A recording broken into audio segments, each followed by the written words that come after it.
Today in the Bangalore Atheists studio, we have Uttam Niraula, the ambassador for Humanists International. Uttam, it's a great privilege for me to interact with a humanist of international prominence like yourself. Welcome to the Bangalore Atheists studio. My name is Ambar, and Bangalore Atheists is a meetup group connecting atheists and freethinkers in Bangalore, which is in South India. My first question for you, Uttam, is you were appointed ambassador of Humanist International last year, I believe. What are your responsibilities in this role? I was very young when I joined the International Humanist movement. I actually joined the youth group of Humanists International, then remained in the board of Humanist International itself for 10 years. And then I have come to they have actually provided me the position of international ambassador. So it is less than 1 year actually. I have been appointed to this position. The main role which is under my TOR is that I need to link with many humanist organizations, especially in Asia, and try to understand what kind of humanist activities are being organized and what are the challenges they're facing. And also my job is to interact with them, and if there are any issues in terms of organizing them and also in terms of providing security for them, because it is a big threat for some humanist individual and organizations to actively play a role in society and also in community.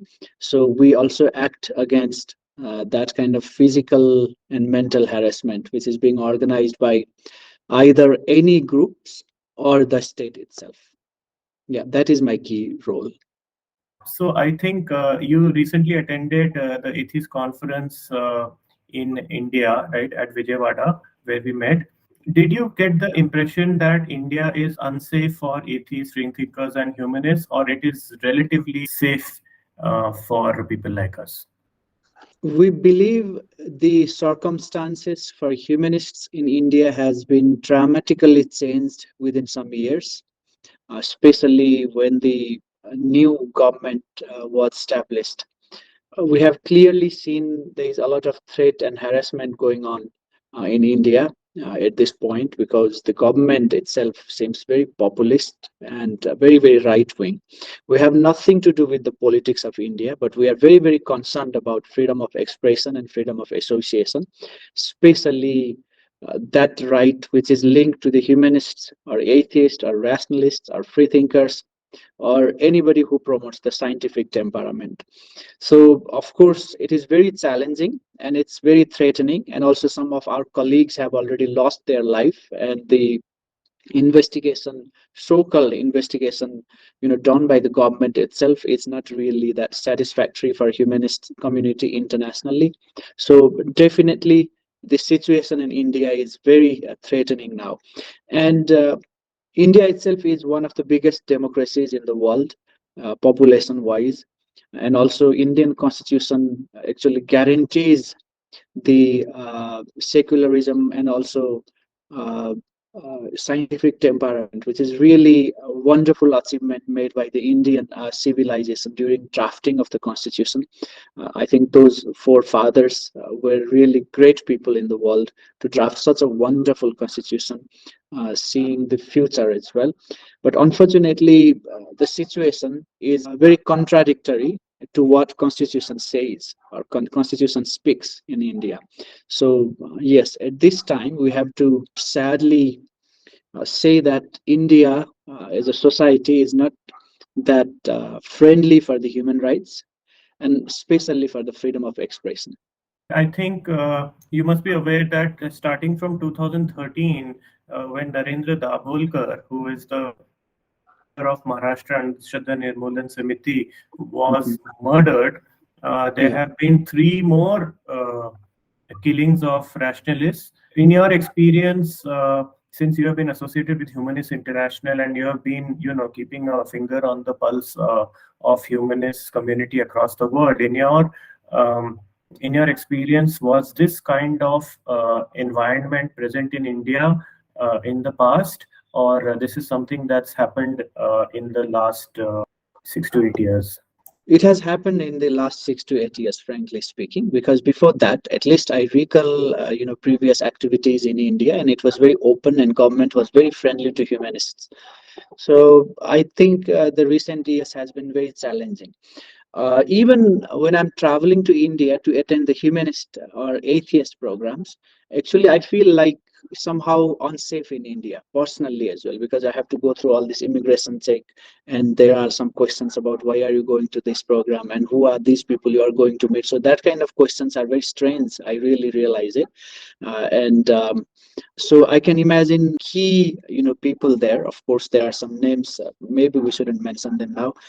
Those I can understand how difficult situation they are living with right now, because the government itself is putting like panopticum,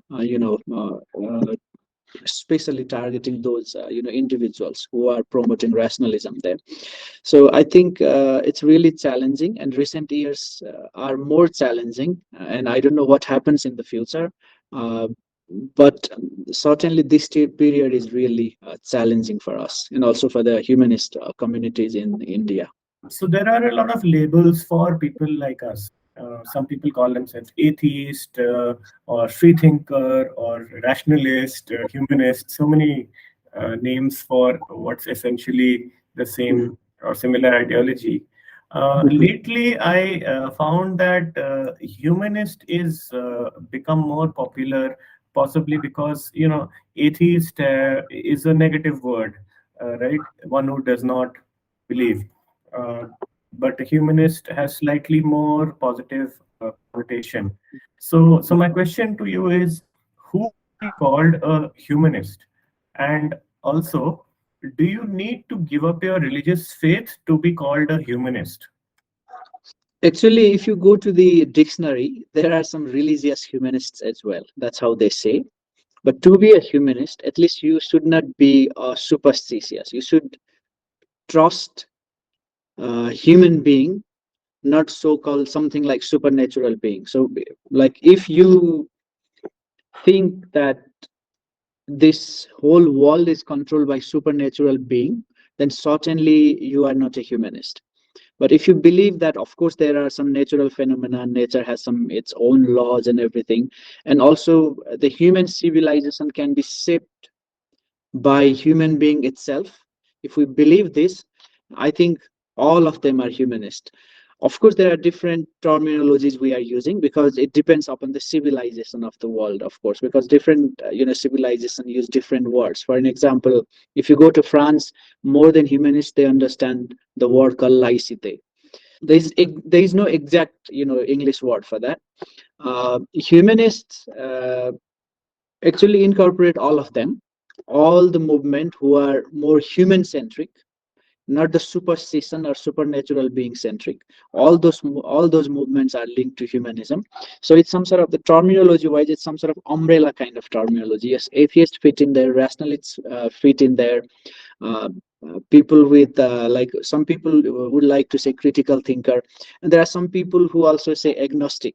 So there are some levels of understanding, and like being more rational or more radical. So of course there are some degrees there, but overall we say humanists. For an example, Sarvaka movement I was mentioning, which is very popular in Indian subcontinent, that's certainly a humanist movement. We should say that a humanist. And I'm not talking about Buddhism as a religion, but the philosophy of Buddha is very, very humanist kind of philosophy. So we should consider that as a humanist as well. And there are a lot of cultural groups we are yet to discover in our societies throughout the world who are very, very humanists. Some indigenous groups, if we go to different communities, they have very, very humanist kind of lifestyles. So yeah, so it's vague. It's like we are like exploring more and more.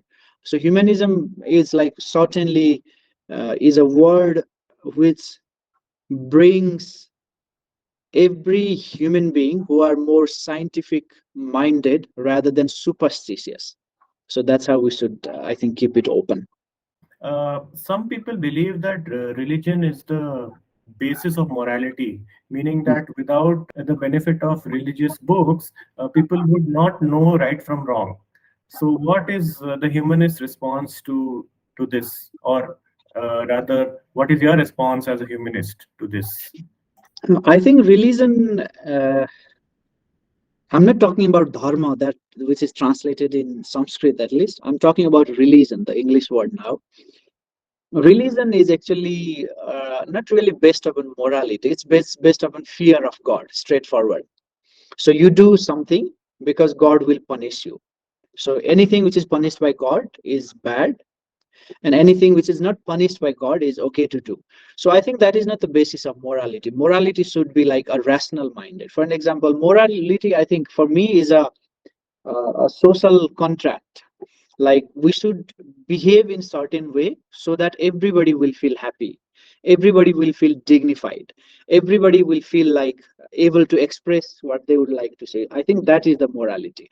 Otherwise, what kind of morality in religion are we talking about, which directly asks someone to go and kill, like somebody which is criticizing my thought? I think that's not a morality. So it's a fear of God. It's like blackmailing of humans mind. So I don't believe actually religion is required to maintain the moral society. I don't believe it, because morality is there. If you see some countries like Norway or Sweden or Denmark or New Zealand, there are more people who don't believe in God. So they are the, I think if we compare, they are the comparatively moral countries in terms of moral. So there is no religion. Why are they very moral? Why are they respecting other? Why are they why are they living dignified life? Why are they living happy life? So I think this is opposite. Like religion actually creates the fear, and morality, I think it's completely different thing. So you mentioned countries like Norway, Sweden, and New Zealand, where apparently the proportion of non-believers has crossed 50%. Now, in 2019, Pew Research Foundation released a report on religion in India. Hmm. No, sorry, I think it was in 2021. Okay. To the question which is capturing, the percentage of atheists, something like, do you believe in God? So only 3% of the respondents answered no, which means that atheist population of India, as per that survey, is only 3%. But when you meet other atheists and humanists, you feel that there are so many of us. So, uh, what would be the true figure for? Is it really as low as 3% for India, or is the real number much higher? I don't know actually, because that is really good thing that you enlighten me. That at least 3% of Indian population were like atheists or non-believers. I don't know. I think it must be higher, because India, of course, it has a lot of poverty, but I think India itself is a country of intellectuals, which is driving the intellectual diaspora of the world, not only India. What we have understood is the less developed society is generally mostly religious, because we have the a lot of we are facing lots of crises in our life, like unemployment. We have the health system is really poor, our education system is very poor. So we have a lot of problems in our life because society itself is not that developed in terms of modern development. So I think that makes people very worried, and they're very afraid of gods, because at some point of time they will start thinking, oh, I'm doing this and that, but my life is not becoming what I wanted to become. So maybe that also makes people more religious, because they're afraid of too many things. And there are some babas and those gurus. Those people are just uh, having their shops next to your house and saying, "See, you didn't really consider my suggestion. If your toilet was made according to Vastu, then you might had not you might be like having a happy life, ahead."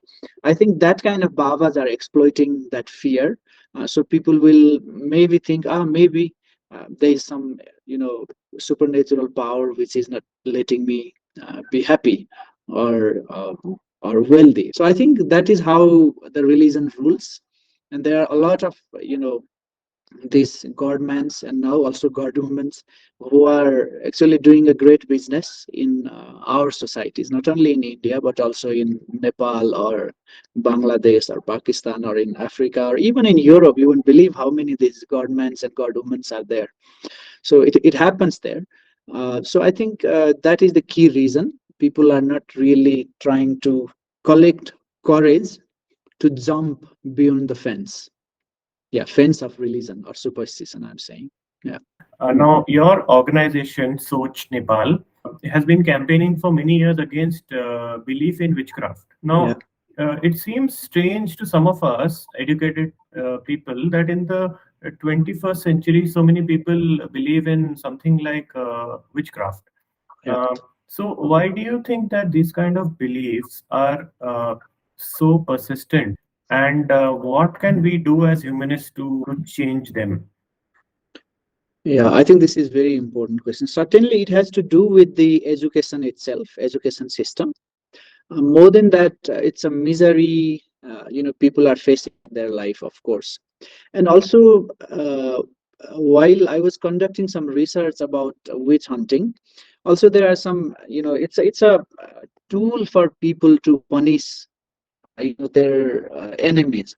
For an example, if you are living in one family and one of the family members is rightful to get share of, let's say, 50% in that family, but she's powerless in society. Actually, I have found a lot of family members blaming especially her, not him, of practicing witchcraft, and they literally kill it, and the society will accept it in the name of witch hunting. So if you also try to understand the real reason behind it, you will find very strange reason for killing them. But in society, of course, they will blame her of practicing witchcraft. So this is one of the findings I have found, not only in Asia but also in Africa. They kill someone to confiscate the wealth which belongs to that person. So that's how they are maintaining. So it's the powerful people actually ruling powerless people in the name of witch hunting. So it has become a rule, it has become a superstition, and whole society validates that brutality, and don't really try to understand what is the key reason behind it. But if you really investigate, in most of the cases, like killing or torturing somebody in the name of witch hunting is completely different than what we see in, like, surface. So Yeah. you're saying that most of the cases there is some hidden financial or economic motive, then the justification is given in terms of by exploiting society's belief in witchcraft. Yes, if you deeply do a research, I'm sure you will find that case in most of the events.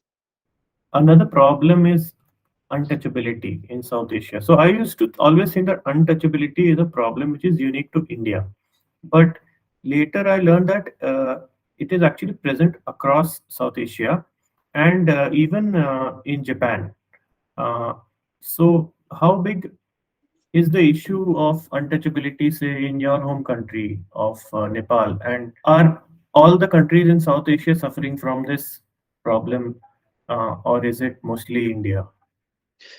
Uh, of course, India is the biggest country in South Asia, so population-wise, most of the people are suffering there. But if you see the proportion of the population, Nepal is also suffering equally.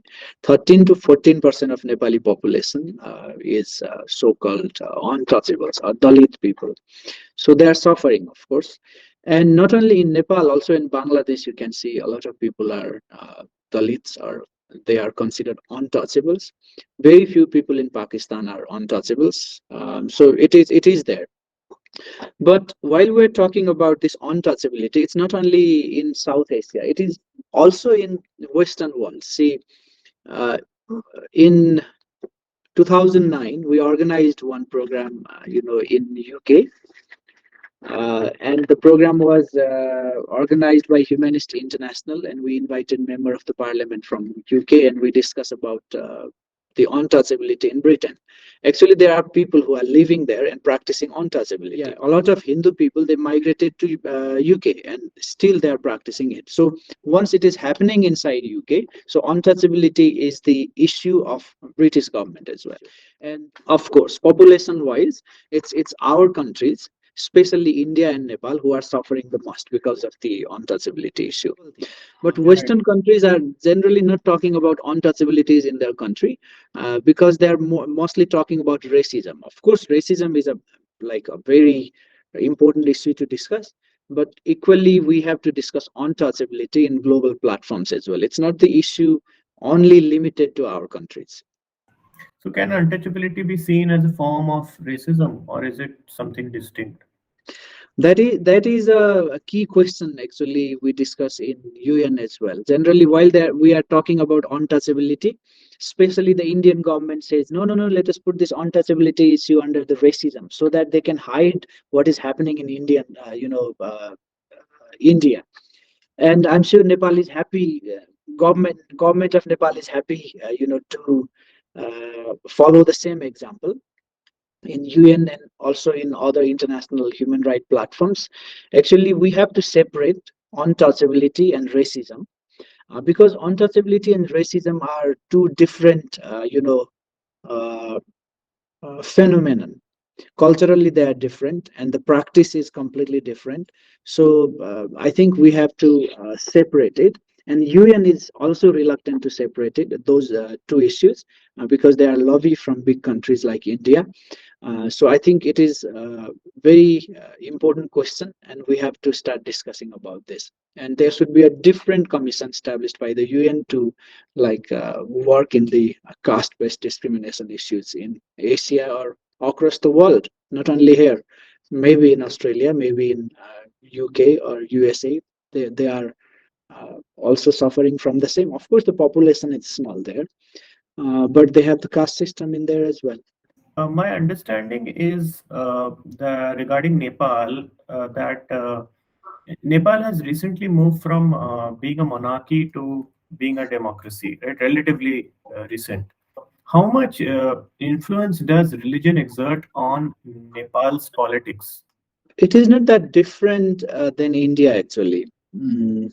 You will be very surprised. Majority of the Nepali member of parliaments, they are from left background. They are from communist parties. So philosophy wise, they are an atheist. They don't believe in any god, because you know what Karl Marx says about religion. But in terms of practice, they're completely opposite. They go to the temple, they practice it, and they worship, their god and goddesses, especially Hindu god and goddesses. So it's very strange. And the public financing to the temples or religious activity is immense. You cannot believe how much they are spending. I'm sure same thing is happening in India as well. So there is a huge influence from the religion, of course. And the country has become secular, and there was a big protest, of course, before for demanding the constituent assembly in Nepal in 2006.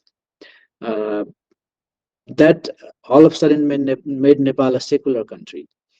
But many people didn't really understand what secularism is, but political leaders were very, very committed for the secularism. So they promulgated the constitution, a secular constitution, of course, republic constitution too, at the same time. But now people are counter-attacking the same constitution. I think the key reason behind that is different. The political leaders became very corrupt. Society is suffering a lot in terms of health, education, or economy wise.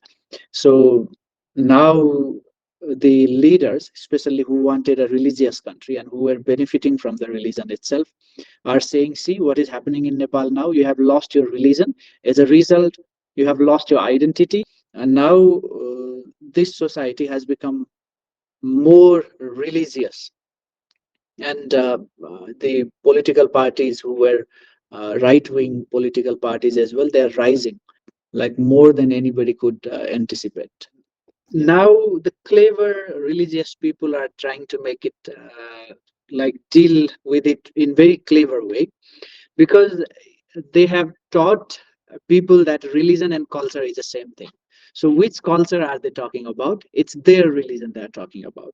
Imagine my grandfather was practicing completely different Hinduism than this Hinduism right now, we are practicing. So actually we are not following our culture.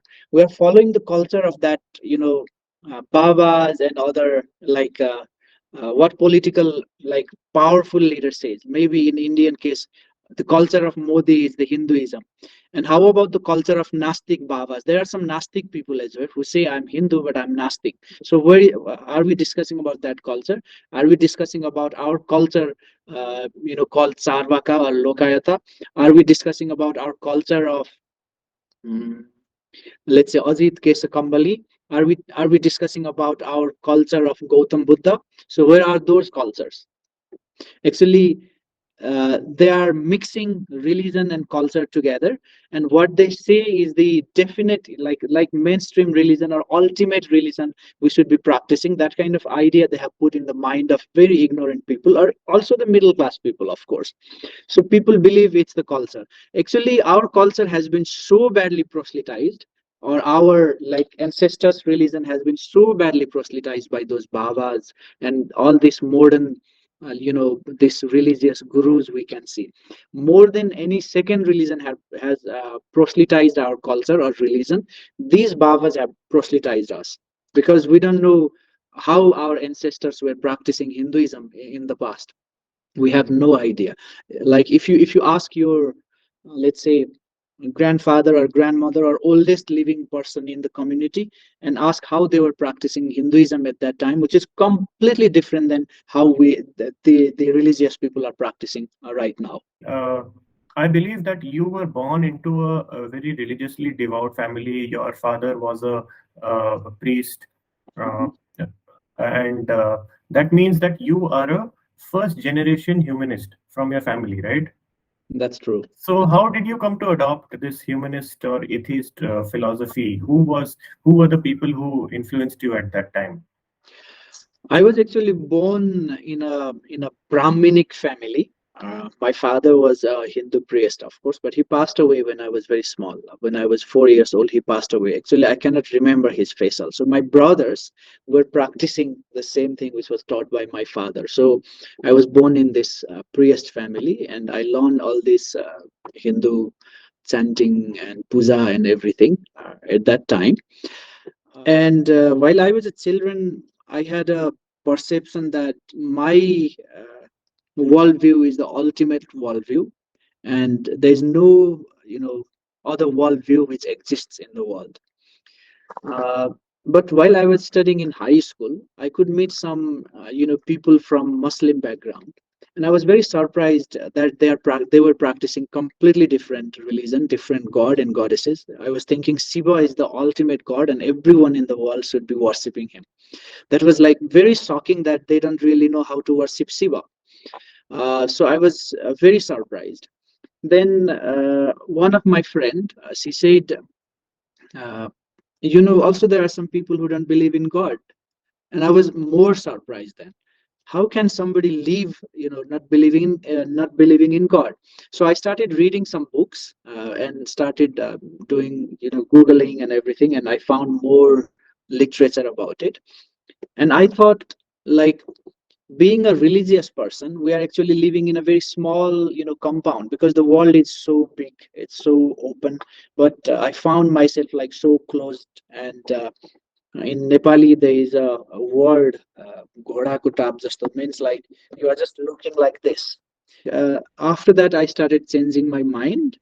Uh, and I started doing research, and I found youth group of Humanist International. It was called International Humanist and Ethical Youth Organization. As an individual, I joined, that organization, and from that point, my journey to humanist movement began. Recently, I came across a report published by Humanists International, which says that only 4% of the world's population lives in truly secular societies. Mhm. Uh, so, uh, what is a truly secular society according to Humanist International, and why are there so few countries that are truly secular? A truly secular country, of course, it's a contextual word. There are no like 1 to 100 indicators to exactly measure, but we have some indicators. We are developing those indicators. The truly secular world means people who have complete freedom of expression, either to choose or not to choose the religion. So government has nothing to do with the religious belief of their citizen or individual who are residing under those countries. And government is not spending any money to promote any religion. So that country is a truly secular country. So there are few countries who are living under it, but I think we have a really long journey to reach that society. As a humanist or secularist, we don't really want to use public fund for our activities as well, for our community-based activities as well. We want that to be spent for the betterment of every individual who is living in this country or who is living in the world. That can be like towards the health facility, towards the strong education system, towards the infrastructure, or towards the like fighting the climate change, like this. So these are the common issues of everyone who is living in this planet. So that's how government decides, and those societies we can say are at least true secular societies or countries. So, switching to a slightly different issue. So, you were involved in COVID relief action as a pandemic response consultant for the WHO. Is that right? Yeah. Okay. I feel that one of the things which made the COVID situation even worse than it needed to be was the huge flood of misinformation on social media. As humanists, what can we do about misinformation and pseudoscience which is spreading through social media? Religious people actually wanted to have a business out of it, and fortunately most of the government, they closed their temples or mosques or churches. So if, like at first, if you followed the news, actually they were inviting all the crowd inside their god's home and asking them to pray, and those were the centers who were spreading COVID the most. And it was a big fight for scientific community to close them. And maybe in my lifetime it was the first case the gods houses were closed. So they were useless. The religious people were useless, but they were willing to have some business out of it by inviting big crowd and promoting pseudoscience. That was the science versus superstition, war going on at that. Actually, it was a war, if I see from the WHO's perspective. And actually, world community believed in science, and they invested a lot of money to make the vaccines. And this is the vaccine which is like helping all these people to live, survive. Of course, many people lost their lives, unfortunately.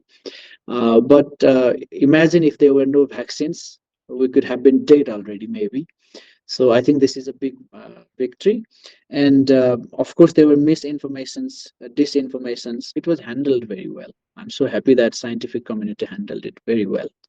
Yes, I think the COVID pandemic does represent some kind of victory of for science. This is going to be the last question. What is your message for humanists across South Asia and the world?